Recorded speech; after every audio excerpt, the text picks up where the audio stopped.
이애영 선교사님이 들려주시는 성경 이야기. 선교사님이 들려주시는 성경 이야기 8번째 시간이에요. 제목을 따라해 볼까요? 8. 광야에서 40년을 살았어요. 시작. 8. 광야에서 40년을 살았어요.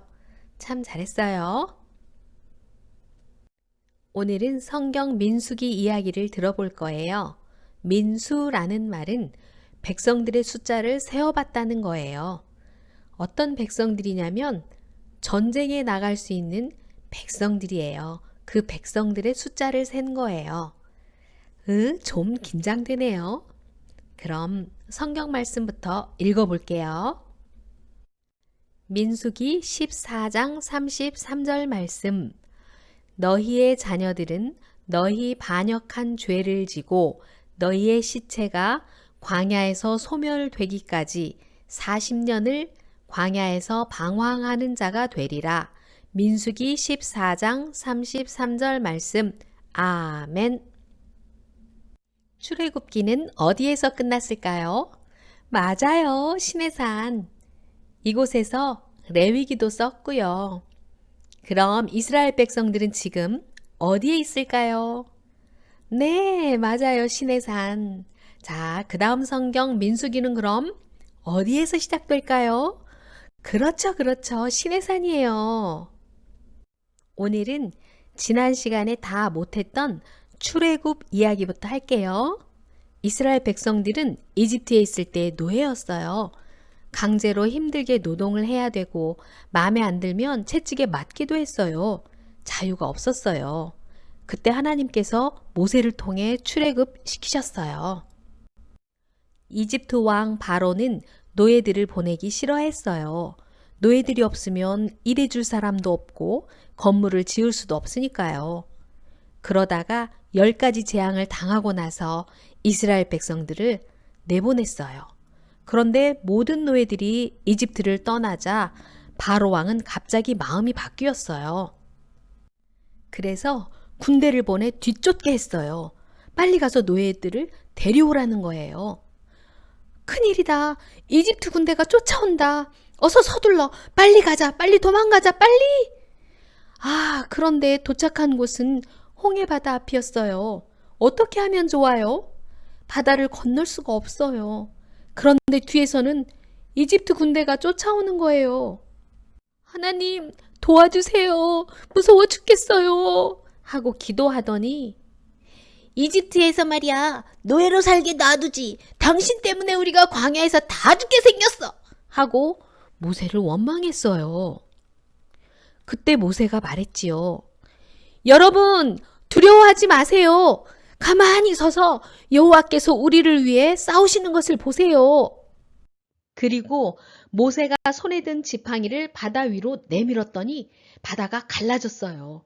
그래서 이스라엘 사람들은 우와, 이럴 수가, 바다가 갈라졌어 하고 놀라며 마른 땅으로 홍해를 건널 수 있었어요. 뒤쫓아오던 이집트 군대도 뒤따라서 홍해 안으로 들어왔어요. 그러자 모세가 바다 위로 손을 내밀어 다시 바닷물이 흐르게 했어요. 이집트 군대가 물에 잠겨버렸어요. 모세는 하나님이 시킨 대로 했던 거예요. 이렇게 놀라운 기적들을 체험시키시면서 하나님은 이스라엘 백성들에게 더 이상 노예가 아니래요. 하나님 나라 백성이래요. 출애굽기 시작하면서 국민이 만들어졌고 출애굽기 끝나면서 레위기에서 법이 만들어졌지요. 이제 남은 건 땅이에요, 땅. 땅이 있어야 백성들이 살 수 있으니까요. 아브라함 때부터 주신다고 약속했던 그 땅으로 가야 하는 거예요. 그 땅은 팔레스타인 땅, 가나안 땅이에요. 민수기는 땅 찾으러 이동하는 이야기예요. 그런데 가나안 땅은 빈 땅이 아니었어요. 이미 7족속이 살고 있었어요. 그래서 그냥 이민 가는 게 아니라 그 땅을 전쟁해서 차지해야 하는 거예요. 전쟁을 하려면 군대가 있어야겠죠? 그래서 시내산에서 출발하기 전에 12개의 지파별로 군대를 조직하게 돼요. 전쟁할 수 있는 20세 이상의 남자들의 숫자를 모두 세웠어요. 그게 민수기예요. 동쪽, 남쪽, 서쪽, 북쪽 팀으로 나눴어요. 이렇게 네 팀으로 나누고 모세는 나팔 사인도 정했어요. 여러분, 한 번 나팔을 불면 대장들만 모이시오. 두 번 나팔을 불면 모두 모이시오. 길게 불 때, 짧게 불 때 이렇게 저렇게 하시오.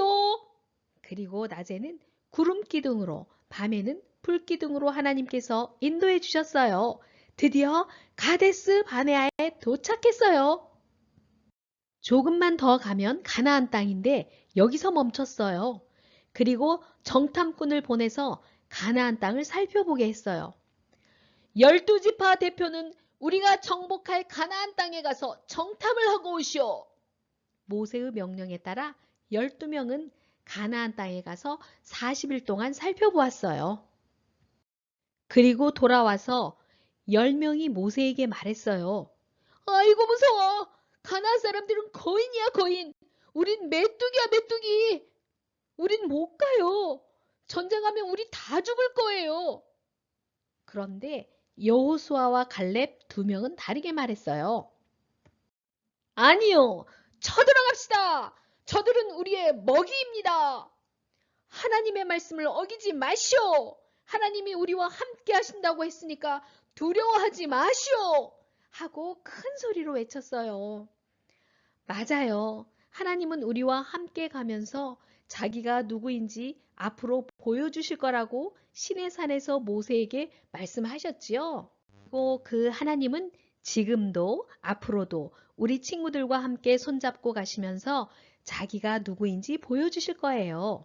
그런데 이스라엘 백성들은 많은 기적을 경험하고도 가나안 땅을 주신다고 하신 하나님의 말씀을 믿지 않았어요. 그래서 못 가겠다고 했어요. 하나님의 약속을 믿지 않고 못 가겠다고 한 죄 때문에 그들은 가나안 땅을 코앞에 두고도 못 들어가는 벌을 받았어요. 40년 동안이나 광야에서 살게 돼요. 못 가겠다고 한 어른들, 출애굽한 1세대들이 다 죽을 때까지 기다린 세월이 40년이에요. 그리고 저들은 우리의 먹이다. 하나님의 말씀을 믿고 가자 했던 여호수아와 갈렙, 그리고 광야에서 태어난 출애굽 2세대들만 가나안 땅에 들어가게 돼요. 가데스 바네아에서 38년 동안 광야 생활을 하고 이제 모압 평지까지 왔어요. 여기까지는 모세가 지도자예요. 이스라엘 백성들은 누구를 섬기나요? 네, 하나님. 그런데 모압 평지에 도착하자마자 아리따운 아가씨들의 유혹에 빠져서 음행을 하며 우상을 섬기게 돼요. 여기서 잠깐, 이스라엘 백성들의 사명은 무엇일까요? 그들이 절대로 잊으면 안 되는 것, 그들이 존재하는 이유는 무엇인가요? 창세기 12장 3절, 너로 인해 모든 족속이 복을 얻게 하는 것이었지요.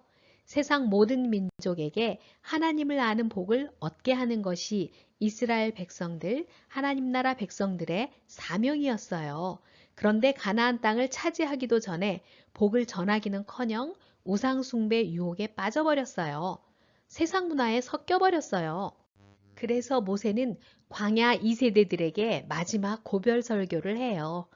요단강을 건너서 가나안 땅에 들어가기 70일 전이에요. 이들이 가나안 땅에 들어가서 잘 살아야 할 텐데 걱정이 이만저만이 아닌 거예요. 그 설교가 신명기예요. 신명기. 레위기처럼 가나안 땅 정보가 들어있어요. 이스라엘 백성들이 가나안 땅을 정복한다는 것은 세상 나라를 하나님의 복으로 정복한다는 거예요. 그러려면 세상 문화에 섞이면 안 돼요. 절대로 내 맘대로 하는 왕이 되면 안 되는 거예요. 그럼 어떻게 해야 될까요? 하나님을 왕으로 인정하면서 살아야 하는 거예요. 그래야 너로 인하여 모든 민족이 복을 얻게 된다고 하나님이 말씀해 주셨거든요. 그 일 하라고 이스라엘 백성들을 부르셨어요. 그 일 하라고 우리 친구들을 부르셨어요. 이제 요단강만 건너면 가나안 땅이네요.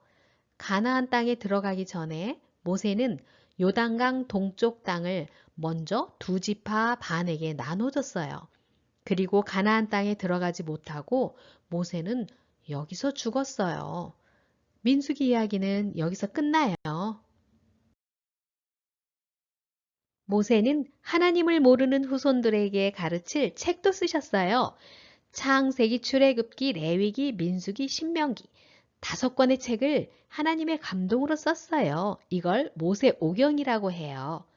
이스라엘 백성들은 하나님의 말씀인 모세오경대로 잘 살게 될까요? 엄청 궁금하네요. 친구들, 다음 시간까지 기다려주세요. 안녕!